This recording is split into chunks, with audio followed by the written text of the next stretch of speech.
বিশ্ব বাজারে তেলের দাম বাড়ল 10%। গোলাবারুদ ফুরিয়ে যাওয়ার আগে ইরান লক্ষ্য অর্জনে মরিয়া যুক্তরাষ্ট্র। ইরানের হামলা তীব্রতা আরো বাড়াবে নেতানিয়াহু। খামেনির মৃত্যু সহ ইরানে ইসরায়েলের হামলার দ্বিতীয় দিনে যা যা জানা গেল। এতক্ষণ শুনেছেন শিরোনাম, এখন শুনবেন বিস্তারিত খবর। প্রথমে আসি, বিশ্ববাজারে তেলের দাম বাড়ল 10%। বিশ্ববাজারে অপরিশোধিত তেলের দাম 10% বেড়ে প্রতি ব্যারেল 80 মার্কিন ডলারের আশেপাশে রয়েছে। রবিবার 1 মার্চ দাম বেড়েছে বলে এক প্রতিবেদনে জানিয়েছেন রয়টার্স। ইরানে যুক্তরাষ্ট্র ইসরায়েলের হামলায় তেলের দাম বাড়বে বিষয়টি অনুমান ছিল, এবার সেই অনুমান সত্যি হচ্ছে। বিশেষজ্ঞদের ধারণা, প্রতি ব্যারেলে অপরিশোধিত তেলের দাম 10 মার্কিন ডলার ছাড়তে পারে। গত বছরের জুলাইয়ের পর থেকে গত শুক্রবার তেলের দাম সর্বোচ্চ পর্যায়ে ছিল। দিনটিতে প্রতিটি ব্যারেল তেলের দাম গিয়ে ঠেকে $73। তেলের বাজার নিয়ে ফিউচার ট্রেডিং এই সপ্তাহে কোনো কাজ আসবে না। বৈশ্বিক পণ্য বাজারে তথ্য ও দামের পূর্বাভাস দেওয়া সংস্থা ICIS এর এনার্জি অ্যান্ড রিফাইনিং বিভাগের পরিচালক অজয় পারমার বলেন, সামরিক হামলা তেমন প্রভাব না ফেললেও হরমুজ প্রাণঢালি বন্ধ থাকা তেলের বৈশ্বিক বাজারে অস্থির করে তুলবে। বিশ্বের সবচেয়ে গুরুত্বপূর্ণ জ্বালানি সরবরাহের পথে এই হরমুজ প্রাণঢালি। বিশ্বের মোট জ্বালানি তেল সরবরাহ প্রায় 20% পথ দিয়ে পরিবাহিত হয়। তেহরানের হুমকির পর বেশিরভাগই ট্যাঙ্কের মালিক, বড় তেল কোম্পানি এবং বাণিজ্য প্রতিষ্ঠানগুলো হরমুজ প্রাণঢালি তেল ও তরলীকৃত প্রাকৃতিক গ্যাস LNG পরিবহন স্থগিত করেছে। পারমার বলেন, আশা করছি সপ্তাহান্তে তেলের দাম প্রতি ব্যারেলে প্রায় $100 কাছাকাছি চলে যাবে। যদি হরমুজ প্রাণঢালি দীর্ঘ সময় বন্ধ থাকে তাহলে দাম সেই স্তর অতিক্রম করতে পারে।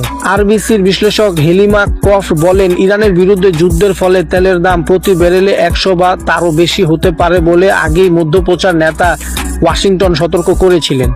এদিকে তেলের উৎপাদন বাড়ানোর ঘোষণা দিয়েছে তেল উৎপাদনকারী দেশগুলোর সংগঠন OPEC+। রবিবার তারা জানায়, এপ্রিল থেকে দৈনিক 2,06,000 ব্যারেল তেল উত্তোলন করবে তারা। তবে এটি খুবই সামান্য, যা বিশ্বব্যাপী চাহিদার মাত্র 0.2%-ও কম। রেস্টেড এনার্জি অর্থনীতিবাদ জর্জ লিওন বলেছেন, যদিও হরমুজ প্রাণঢালি এড়াতে কিছু বিকল্প অকাঠামো ব্যবহার করা যেতে পারে, তবুও এর বন্ধ থাকার ফলে মোটামুটি 8 থেকে 10 মিলিয়ন ব্যারেল দৈনিক কাঁচা তেলের সরবরাহ হারাবে।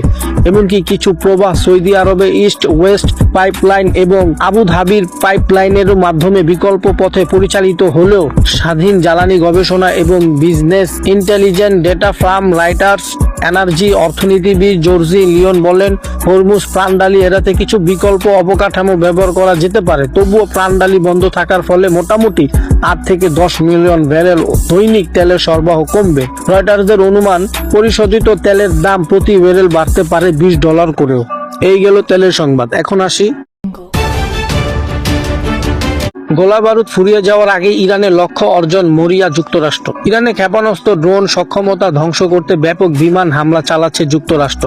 তবে এই অভিযানের সাফল্যের পথে বড় বাধা হয়ে দাঁড়িয়েছেন যুক্তরাষ্ট্রের নিজস্ব গোলাবারুদ ও ক্ষেপণাস্ত্র প্রতিহতকারী ব্যবস্থা। সংকেতের আকাঙ্ক্ষা, তেহরান পাল্টা আঘাত সামলাতে গিয়ে গোলাবারুদ ফুরিয়ে যাওয়ার আগেই মিশন শেষ করতে সময়ের সঙ্গে পাল্লা দিচ্ছে মার্কিন সামরিক বাহিনী। মার্কিন সংবাদ মাধ্যমে ওয়াশিংটন পোস্টে এ খবর জানিয়েছেন। পেন্টাগনের ভাষায় যাকে ম্যাগাজিন ডেপথ বা সমরাস্ত্রের মজুদ বলা হয়, তার সঠিক পরিমাণ গোপন রাখা হয়েছে। তবে বর্তমান ও সাবেক কর্মকর্তারা বলেছেন, ইরান ও তার প্রেক্সি গোষ্ঠীগুলোর সঙ্গে একের পর এক সংঘাতের ফলে এই অঞ্চলে যুক্তরাষ্ট্রের আকাশ প্রতিরক্ষা ব্যবস্থার মজুতে টান পড়েছে। সিস্টেমশন সেন্টারের সিনিয়র ফলে কেলি গিকো বলেন, আমরা যে গতিতে এগুলো ব্যবহার করছি সেই গতিতে নতুন করে তৈরি করা সম্ভব হচ্ছে না। বিশ্লেষকদের মতে, ট্রাম্প প্রশাসন মধ্যপ্রাচ্য এবং নাইজেরিয়ার মতো দেশগুলোতে যে হারে টমাহক ক্ষেপণাস্ত্র ব্যবহার করেছে তাতে দীর্ঘমেয়াদী কোনো যুদ্ধ টিকে থাকা কঠিন হতে পারে। সেটির for a New American Security ব্যাকাসার সতর্ক করে বলেন, চীনের সঙ্গে সম্ভাব্য যুদ্ধের প্রথম সপ্তাহে এই ধরনের সমরাস্ত্র ফুরিয়ে যেতে পারে। ফলে ইরান মিশনে এই সমরাস্ত্রের অতি ব্যবহার পেন্টাগনকে দুশ্চিন্তায় ফেলেছে। ইরানের সামরিক নেতৃত্বে লক্ষ্য করে করে চালানো হামলায় ইসরায়েলি বাহিনী সরাসরি যুক্ত থাকায় যুক্তরাষ্ট্রের উপর কিছুটা চাপ কমেছে। তবে ইসরায়েলের নিজস্ব মজুদ নিয়েও উদ্বেগ রয়েছে। একজন মার্কিন কর্মকর্তার ইসরায়েলের কাছে আরও 3 ইন্টারসেপ্টর এবং বিমান থেকে উৎক্ষেপণযোগ্য ব্যালিস্টিক ক্ষেপণাস্ত্র মজুদ বর্তমান বেশ কম। শনিবার থেকে যুক্তরাষ্ট্র ও তার মিত্রা ইরানের ক্ষেপণাস্ত্র, লঞ্চার, ড্রোন এবং বিমান ঘাঁটিতে পিন পয়েন্ট হামলা চালাচ্ছে। তবে ইরান এখন পর্যন্ত বড় ধরনের পাল্টা আঘাত করতে পারেনি। ইসরায়েলি বাহিনীর সাবেক মুখপাত্র জোনাথন কনরিকাস বলেন, ইরান এ পর্যন্ত যে পরিমাণ ক্ষেপণাস্ত্র ছুড়তে পেরেছে তাতে আমি খুব একটা বিস্মিত হইনি। শেষ পর্যন্ত এটি একটি সংখ্যার লড়াইয়ের রূপ নেবে। আমাদের কতগুলো ইন্টারসেপ্ট আছে বনাম আর কতগুলো ক্ষেপণাস্ত্র ছুটতে পারে। প্রেসিডেন্ট ট্রাম্প জানিয়েছেন, মধ্যপ্রাচ্যে শান্তি অর্জন না হওয়া পর্যন্ত এই হামলা সপ্তাহ জুড়ে বা প্রয়োজনে আরো দীর্ঘ সময় চলবে। পরিস্থিতি সামাল দিতে পেন্টাগন এখন প্রশান্ত মহাসাগরীয় অঞ্চলে মজুদ ব্যবহার করবে কিনা তা নিয়ে ভাবছে। এই হলো যুক্তরাষ্ট্রের খবর। এখন আসি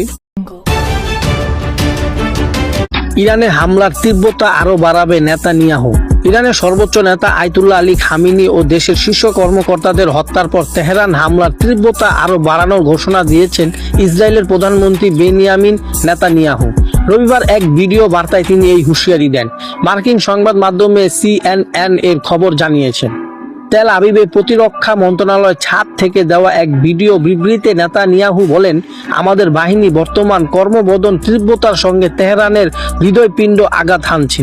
আগামী দিনগুলোতে এই হামলার মাত্রা আরও বাড়তে পারে। তিনি জানান, ইসরায়েলের শীর্ষ নিরাপত্তা কর্মকর্তাদের সঙ্গে একটি নিরাপত্তা মূল্যায়ন বৈঠক শেষ করেছেন এবং বাকি অভিযানের জন্য প্রয়োজনীয় নির্দেশনা দিয়েছেন। বিবৃতিতে নেতানিয়াহু মার্কিন প্রেসিডেন্ট ডোনাল্ড ট্রাম্পের ভূয়সী প্রশংসা করেন এবং মার্কিন সামরিক বাহিনীর সঙ্গে সহযোগিতার বিষয়টি স্বাগত জানান। তিনি বলেন, এই যৌথ শক্তি আমাদের সেই কাজ করার সুযোগ করে দিয়েছে যা আমি গত 40 বছর ধরে আশা করেছিলাম, আর তা হলো এই সন্ত্রাসী শাসন ব্যবস্থাকে একটি চূর্ণবিচ্ছিন্ন করা। সর্বশেষ খবর থাকছে খামেনির মৃত্যু সহ ইরানে ইসরায়েলের হামলায় দ্বিতীয় দিনে যা জানা গেল। ইরানের সর্বোচ্চ নেতা আয়াতুল্লাহ খামেনি নিহত হওয়ার বিষয়টি তেহরানের রাষ্ট্রীয় সংবাদ মাধ্যমে নিশ্চিত করার পর দ্বিতীয় দিন শনিবার যুক্তরাষ্ট্র ও ইসরায়েলের পাল্টা হামলার মধ্যপ্রাচ্যের উত্তেজনা চরম পৌঁছাচ্ছে। ইরানের সরকার পতনের লক্ষ্যে হামলায় দ্বিতীয় দিন ইসরায়েলে জানিয়েছেন, তারা এখন তেহরানের হৃৎপিণ্ড বিভিন্ন লক্ষ্যবস্তুয় আঘাত হানছে। ইসরায়েল সহ মধ্যপ্রাচ্যের বিভিন্ন মার্কিন ঘাঁটিতে পাল্টা হামলা চালিয়ে যাচ্ছে ইরান। যুক্তরাষ্ট্রের প্রেসিডেন্ট ডোনাল্ড ট্রাম্প রবিবার বলেছেন, ইরান যদি প্রতিশোধের হুমকি বাস্তবায়ন করে তাহলে তেহরানকে এমন শক্তি দিয়ে আঘাত করা হবে যা আগে কখনো দেখা যায়নি। তিনি ইরানের জনগণের আহ্বান জানিয়েছেন, তোমাদের দেশ ফিরিয়ে নাও। রাশিয়া প্রেসিডেন্ট ভ্লাদিমির পুতিন খামেনির হত্যাকে মানবিক নৈতিকতা ও আন্তর্জাতিক আইনের সব নিয়ম নির্লজ্জ লঙ্ঘন বলে অভিহিত করেছেন। শনিবারে প্রাথমিক হামলায় ইরানের বিপ্লবী গার্ডের কমান্ডার জেনারেল মোহাম্মদ পাকপুর, প্রতিরক্ষা মন্ত্রী আজিজ নাসিরজাদেহ সহ অন্তত 40 জন কমান্ডো নিহত হয়েছে বলে ইসরায়েলের দাবি করেছেন। ইরানি রাষ্ট্রীয় সংবাদ মাধ্যমে জানিয়েছেন, প্রতিরক্ষা পরিষদের বৈঠক চলাকালে সশস্ত্র বাহিনীর প্রধান আব্দুর রহিম মুসাবি, প্রতিরক্ষা মন্ত্রী আজিজ নাসিরজাদেহ সহ বিপ্লব গার্ডের প্রধান মোহাম্মদ পাকপুর ও প্রতিরক্ষা পরিষদের প্রধান আলী হামসানি সহ একাধিক উচ্চপদ সামরিক কর্মকর্তা নিহত হয়েছেন। আরও নিহতদের নাম আসতে পারে বলে জানানো হয়েছে। খামেনির মৃত্যুর পর ইরানি স্থায়ী নেতৃত্ব পরিষদ গঠন করা হয়েছে। এই পরিষদে ইরানি প্রেসিডেন্ট মাসুদ পেজেকশিয়ান, বিচার বিভাগের প্রধান গোলাম হোসেন মোহসিন এজি এবং সিনিয়র ধর্মীয় নেতা আলীরেজা আরিফ রয়েছেন। তারা সর্বোচ্চ নেতার উত্তরসূরি নির্বাচিত না হওয়ার পর্যন্ত দেশ পরিচালনা করবেন। ইরানের দক্ষিণ অঞ্চলে একটি বালিকা বিশ্ববিদ্যালয় যুক্তরাষ্ট্র ও ইসরায়েলের ক্ষেপণাস্ত্র হামলায় নিহতদের সংখ্যা বেড়ে প্রায় 150-এ দাঁড়িয়েছে বলে ইরানের রাষ্ট্রীয় সংবাদ মাধ্যমে জানিয়েছেন। যুক্তরাষ্ট্র ভিত্তিক সংস্থা HRANA human rights activities news agency জানিয়েছেন, শনিবার যুক্তরাষ্ট্রে ইসরায়েলের হামলায় ইরানের 18টি প্রদেশ অন্তত 133 জন বেসামরিক নাগরিক নিহত এবং 200 জন আহত হয়েছে। প্রতিশোধ হিসাবে ইরান ইসরায়েলের দিকে ক্ষেপণাস্ত্র ও ড্রোন হামলা চালিয়েছে। দুবাই, কাতারের রাজধানী দোহা, বাহরাইন ও কুয়েত হামলার খবর পাওয়া গেছে। তেল আবিবের কর্মকর্তা জানিয়েছেন, ইরানে ব্যালিস্টিক ক্ষেপণাস্ত্র হামলায় 40টি ভবন ক্ষতিগ্রস্ত হয়েছে এবং 9 জন নিহত হয়েছে। কাতারে 3 জন ও কুয়েতে 1 জন নিহতর খবর পাওয়া গেছে। যুক্তরাষ্ট্রের সেনাবাহিনী সেন্ট্রাল কমান্ডো কেস্টম জানিয়েছেন, চলমান সংঘাতে তাদের 3 সেনা নিহত, আরও 5 জন আহত হয়েছে। বাহরাইনের অভিষ্ট একটি ঘাঁটিতে প্রায় 300 ব্রিটিশ সেনার কাছাকাছি কয়েকশো গজের মধ্যে ইরানি ক্ষেপণাস্ত্র ও ড্রোন আঘাত এনেছে বলে যুক্তরাষ্ট্রের প্রতিরক্ষা মন্ত্রী জন হিলি জানিয়েছেন। ইসরায়েলের কাতার, সিরিয়া, ইরান, ইরাক, কুয়েত ও বাহরাইন তাদের আকাশ সীমা বন্ধ করে দেওয়া লাখ লাখ যাত্রী বিমানবন্দর আটকে পড়েছেন। ফ্লাইট অন্তত ঘুরিয়ে নেওয়া হয়েছে।